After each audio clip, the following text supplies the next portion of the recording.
weekend. So we wanted to chat to some of the brave souls who are running in this unbelievable event that we'll hear more detail about shortly. But we're telling the story about James Jimmy Merrick, and I'm going to start with my mate here, Joel, to my left, and he's going to talk to us a little bit about this whole story, the family story, who Jimmy was to these fellas, to his family, and just help us to understand the background of this story. So, Joel, give us a few words about James Jimmy Merrick and his story and why we're here.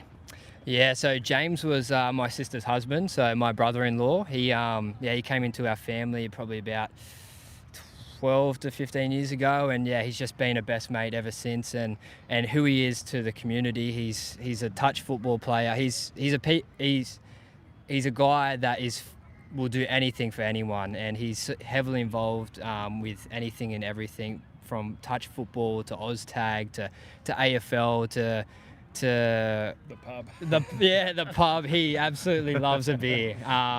You wouldn't put it past him to be at the pub or even back at home at someone else's mate's house sucking down a can.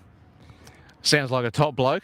Absolutely. Now, as tragedy does, it strikes when you don't want it, when you're not ready, and that happened with your family, with Jimmy early this year. Tell us that part of the story.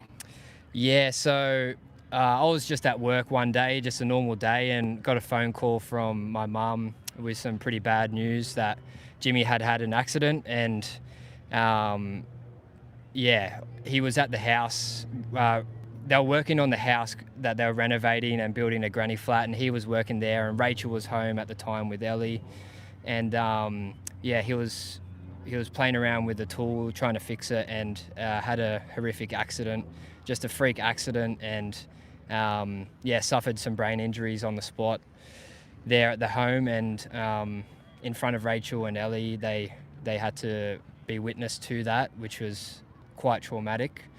And he was airlifted to Liverpool Hospital, where where several doctors tried to keep him alive, and and we were praying that he would get through it, but he just didn't quite pull through. And it was quite devastating for all of us, and it really shook us up. And I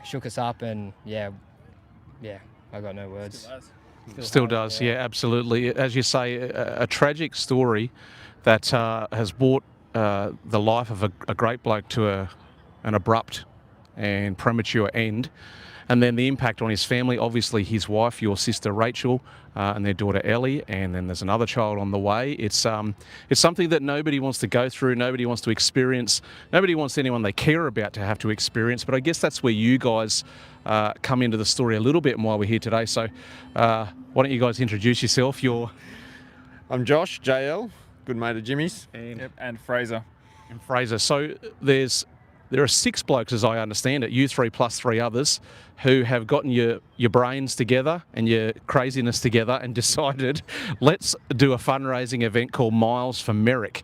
Now, what we want to know is this event that's happening right here where we are now at Narellan Sports Hub in New South Wales in Australia, happening this Saturday and Sunday. What is Miles for Merrick? Jael, do you want to jump in here? Should we swap places? You've been dobbed in to be the main man on this part of the story. Yep. Just come right in there, mate. We need you in the shot. We're in. People don't want to see the bald fat guy, they want to see you. Tell us about Miles for Merrick. What is the event about? What are the details? What are you guys trying to achieve this coming weekend? Miles for Merrick, it actually became a thing at at Jimmy's wake. We'd head back to the family home. I found out about Jimmy while I was over in Chicago. And on the way back from Chicago to Sydney, I'd just finished reading the Ned Brockman book. I landed back in Australia, and I think the funeral was 3 or 4 days later. And we were having a chat at the wake, a few of us lads, and it only seemed right and the thing to do to run some Ks and raise some money to finish the project, the family home for Rach and Ellie. So that's where it was all born, and from there, I guess an initial thought has grown into something quite large now. Absolutely. So we're aiming to raise $150,000. The event is this weekend, Saturday and Sunday. Saturday night is a family fun night, where we're just inviting everyone to come down, have a good time, and send us lads off on our 100-kilometre run. We're going to run all through the night and get some kilometres under the belt. Now, just to be clear to those who are watching, that's not 100 collective kilometres, is it? That's 100 k's each, am I right? 100 each, that's right. 100 apiece. Sorry to remind you of that. Yep, that's what we agreed to. That's what we're going to follow through with. Absolutely, 100 k's each. Okay, so big family fun night. There's music going on. There's an auction going on. There's jumping castles, there's stuff for the kids, and you blokes will be running on this track here. So we're not even talking about an enjoyable scenic run through the countryside. You talk about repetition. You blokes have put yourselves in it, right? So 100 k's on the track here. And what time do we start? What time are you going through till? We'll go through till, it's 3 p.m. on Sunday. The goal for us 6 is to hit the 100 kilometres. I'm not sure whether some are going to keep going or not. I've personally made a pact that I'm not leaving the track until we have 150,000 in the kitty. So brilliant. Yep. There it is. There's a witness. There's a witness. So you've heard that. JL has said that he will not leave the track until the fundraising total gets to 150 grand. We should be able to eat that. By the way, before we even get to it later in the video, the donation link, the My Cause link, is in the description below. So if you haven't had the chance to give yet, look, jump down in the description, click on the link, make sure you give something. You might not even know this family and don't even know this story until now. We're going to be talking about this story for hours and hours and live streaming on Saturday and Sunday. It's a brilliant cause and it's a brilliant motivation that these guys have had to set up this event. And as I was chatting to them earlier, talking about the fact that this is what good blokes do when they stand up for their family and they stand up for their mates. And so I want to ask each of you how you're feeling about 100k. Now, I know you've been putting in some decent k's in training, but how are you feeling about 100 kilometres overnight, Saturday, Sunday? Phrase, talk to us. All right, I'm feeling, cautiously optimistic, but I've come to the conclusion that it'll just get done on the day. I mean, you can only prepare so much. It has to be a mental game, yes. And being around the community is going to fuel us, and having people come down on that Sunday and enter the track, entering their own challenges, whether it's 10k or half marathon or even a couple of marathons floating around. I think that's going to really fuel the fire. And of course, the cause is, the whole situation is devastating, and what we can't do is bring back Jimmy, and what we can't do is alleviate that emotional pain off Rachel, and we can't bring back Ellie and baby Merrick, their father. But what we can do is give them somewhere to live, because at the moment it's uninhabitable, it's an incomplete renovation, and it isn't going to do itself. So I think that is going to be all the fuel I'll need, whether I'm walking or running or crawling, or on crutches. Hopefully not that bad. We'll be getting it done. I think we're all in that same mindset. Right. Absolutely, I love it. And as I understand it, people are welcome to actually come down and join you for a lap or 2 or 300. Is that right? No, on the Sunday, the track opens at 7 a.m. to the public. Yep. You do need to register. There'll be a registration station over there. You can do it online prior, but it opens at 7 o'clock. And as Fraser said, you can tag 5Ks, 10Ks, a half marathon or a marathon, and you can jump on the track and run with us on Sunday. Brilliant, absolutely. And so if you're keen to do that as well, maybe you are local, and by local, if you're within an hour's drive of here, it shouldn't be too much effort to get along.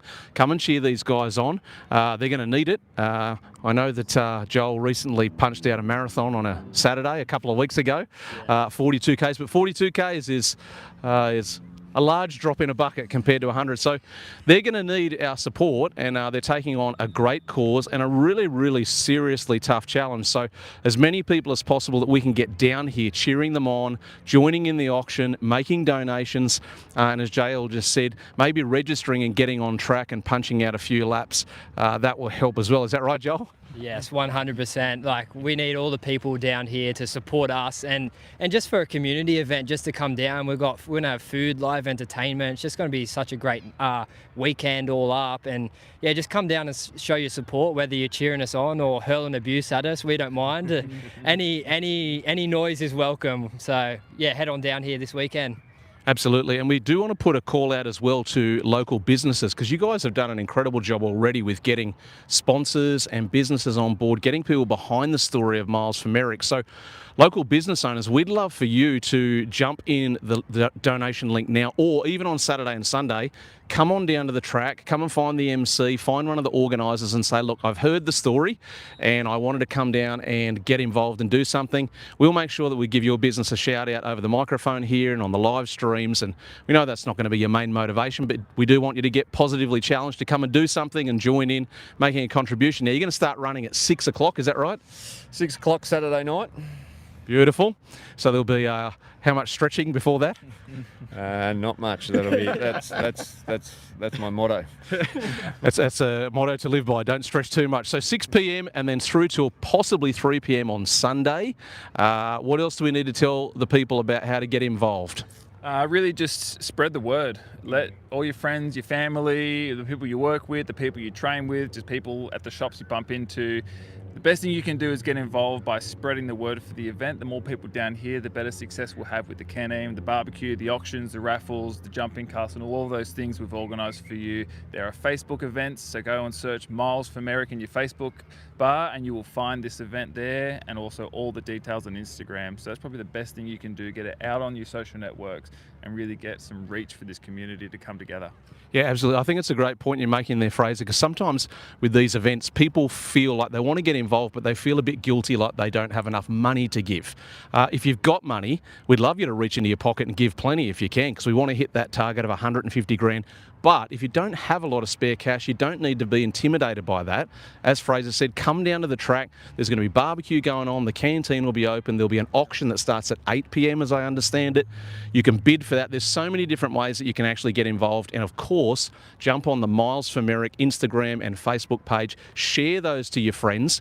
And then we're also going to be live streaming 4 different time slots through the night and in the morning, so that those who can't get down here will be able to still watch and see these fine gentlemen punching out 100 kilometres in one never-ending lap.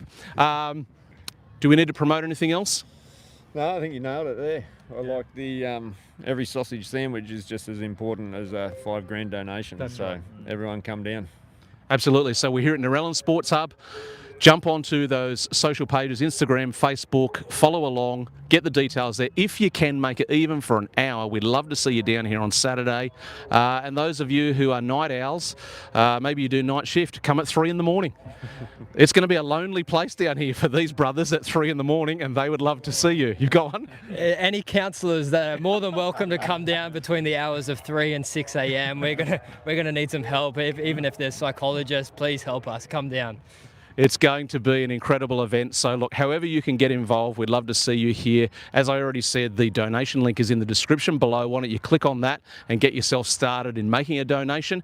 On this channel page, the Andrew Gray podcast, we will be posting 4 links over the coming days to all of the live stream time slots that are coming on the weekend. So why don't you follow along the channel, subscribe, make sure you get notifications about those time slots, because we want to get as much support as we possibly can for the Miles for Merrick fundraiser. And I reckon we can eat that target of 150 grand. Otherwise, this man never leaves the track, and he's got a family. He wants to see his family again. So don't keep him out endlessly. We could maybe even get into the triple figures, get past the 100 grand even before the running kicks off on Saturday would be great.